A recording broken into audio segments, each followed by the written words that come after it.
السلام عليكم ورحمة الله. أهلا بيكم في مكان هتلاقوا فيه كل مرة حاجة جديدة.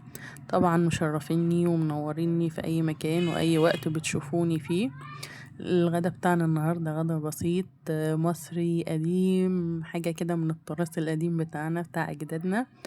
النهاردة الغدا بتاعنا بيقولك لو محتارة تعملي ايه للغدا جربي السفرة دي كده، حاجة كده ميزانية آخر الشهر، حاجة في أي وقت تعمليها، بجد حاجة تفتح النفس. يلا بينا.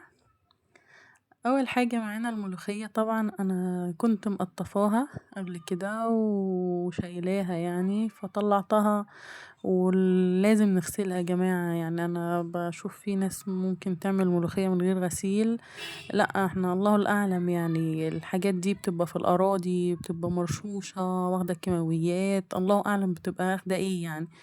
فاحنا لازم نغسلها يعني. فهنا يعني هنبتدي نغسل الملوخيه. حطيتها طبعا في طبق وبدأت أغسل فيها كده، دعكت فيها شوية، دعكي فيها بقى حبة محترمين كده. خدي راحتك كده يعني، محدش معاكي بقى وخدي ودي اديله ادي. انا بعد ما غسلتها انا طلعتها على مصفى كده عشان تصفي بقية المية اللي فيها، ويعني الدنيا تبقى معانا تمام كده، وما تستخسريش في صحة اولادك وفي صحة بيتك. يعني ربنا يبارك لك في صحتك طبعا دايما. طبعا كده دايما نورت البيت انتي، خليكي كده نصحى.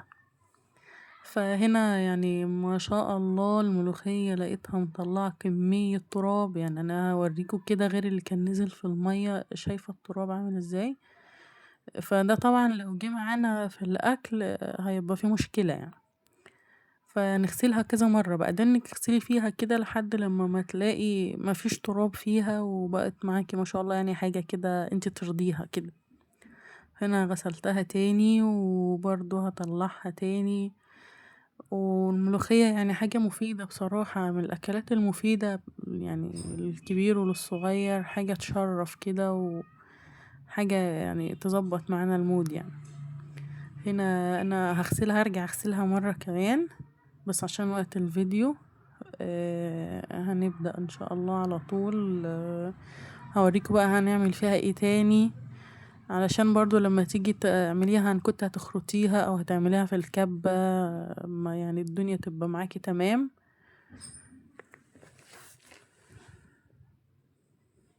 انا كانت الملوخية ماسكة في ايديا، كنت بسلكها من ايديا.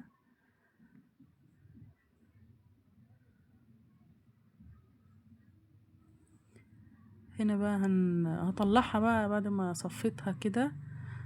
فرشت فوطة على رخامة الحوض وفردت كده الملوخية عليها.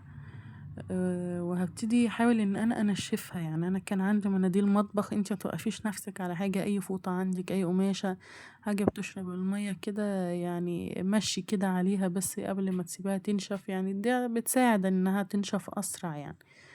هتمشي عليها كده بالمنديل او زي ما قلتلك كده قماشة، إيه تبقى يعني احسن.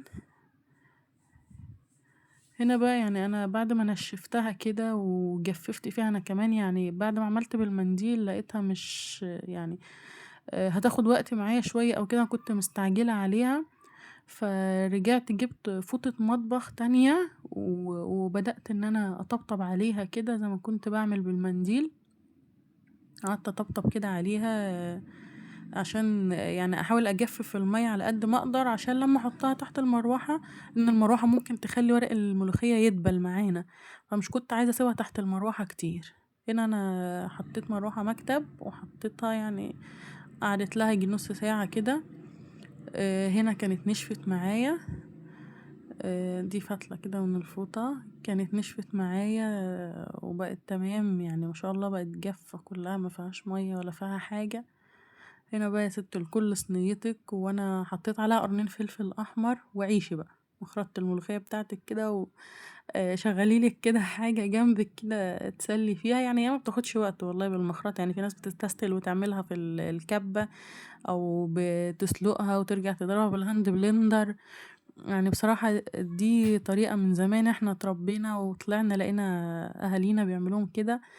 بيعملوا الملوخية كده.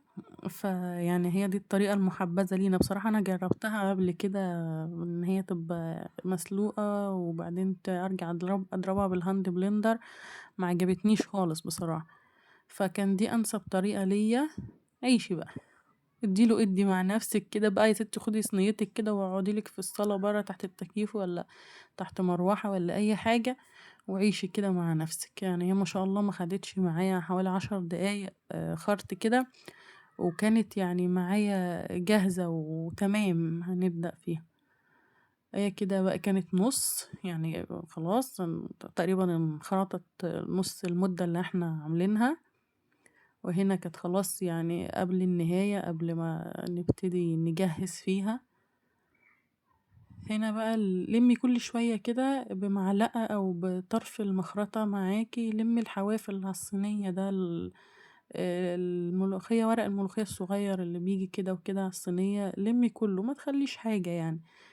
وكمان المخرطة نفسها هاتي معلقة وانزلي بالحاجات اللي عليها دي عشان تتخرط معاها وتبقى كلها يعني حجم واحد ومستوى واحد، وتبقى الدنيا معاكي تمام كده. هنا كانت خلاص اهي على وشك كده، كانت يعني تقريبا وصلت للمرحلة اللي احنا عايزينها فيها. تبقى ناعمة يعني. احنا انا ما بنعمهاش قوي عن نفسي، يعني في ناس بتفضل تخرط فيها زيادة عن كده عشان تنعم، بس انا يعني بالنسبة لي هو كده القوام المظبوط ليا. متبقاش ناعمة قوي اللي هي تبقى طرية، لا احنا عايزين فيها قطع كده صغننة موجودة فيها. انا كنت بكلم عيالي كانوا عمالين يتشكلوا معايا، كنت بكلم فيهم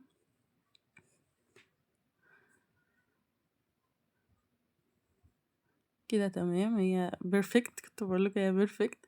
جبت طبق وبليته شويه ميه، لما بتبليه ميه تحطي عليه الملوخيه دي، ما تيجي تحطيها بقى، ما تيجي تسقطيها في الحله او في الحاجه اللي هتعملي فيها، ما بتبقاش لازقه معاكي في الطبق يعني، ما بتهدرش معاكي كده. الدنيا تمام. هنبدأ بقى يلا نعمل شوية رز كده بكمرة، رز بصل رز أبيض كده، نعمل فتة ملوخية لذيذة. أنا جبت بصلاية وقطعتها قطع صغيرة وحطيت عليها معلقة كزبرة ومعلقة فلفل أسود ودعكتهم كويس ونزلت بيهم في شوربة، أو عندك الشوربة شوية مية عادي وسنة زيت صغيرة. وهنسيبهم بقى يعني سيبيهم يغلوا مع بعضهم شوية، سيبيهم 5 دقايق كده يغلي عشان البصلة تتهري معانا، احنا عايزين البصلة تدوب وتتهري. وهنا كان معانا كوباية رز مصري كنت غسلتها وحطيتها بقى، ابتدي اسقطها في المية اللي حطيناها دي. ظبطي بقى ملحك وظبطي دنيتك.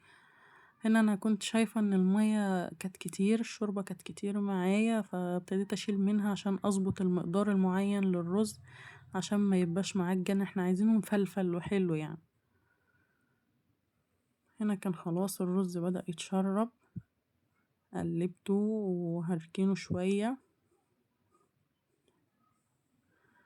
هنا كده هو ما شاء الله عليه يعني ريحة وقوام كده يعني مفلفل ما شاء الله معانا. انا كنت بدوق لازم ادوق طبعا.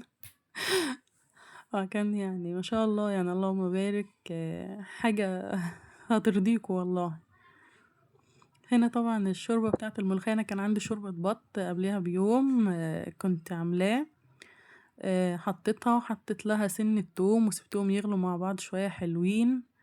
وهنا بقى هنزل بالملوخية. انا ما حطيتش فلفل في الشوربة لان انا حاطة اصلا على الملوخية فلفل وانا بخرطها.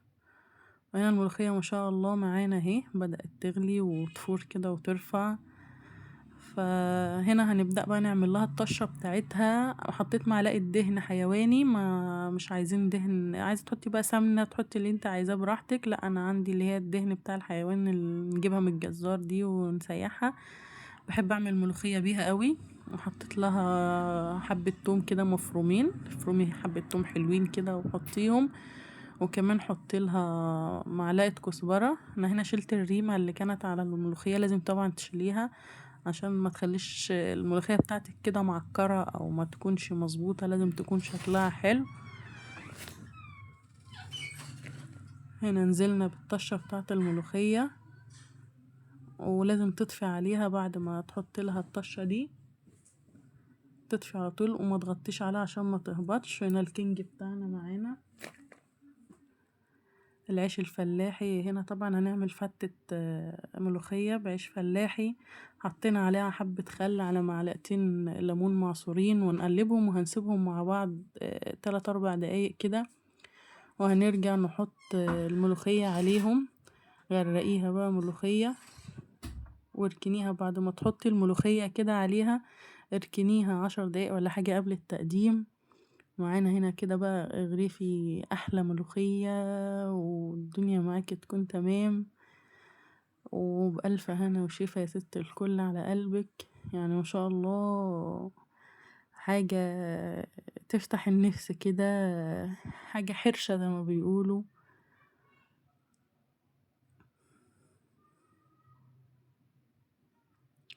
الله الله على قوامها بصراحة، يعني ولا هتهبط معاكي يعني، ولا هتسقط ولا بألف أي هنا وألف حاجة، شفا على قلبك يا ولا ست هتصفر. الكل. ما تسيبهاش تغلي هنا كتير، بقى عشان لو أنا تغلي قليت كتير معاها هتصفر. طبق بتنجان كده، وعملتله الدقة بتاعتنا المصرية، وغرفت الرز في سرفيز، وغرفت الملوخية، وجهزت الغدا وكله. يعني ما شاء الله اللهم بارك.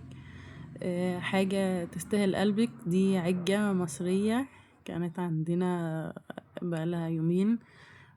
كان فاضل طبق صغنون كده حطيته، بألف هنا وألف شفا على قلبك يا ست الكل.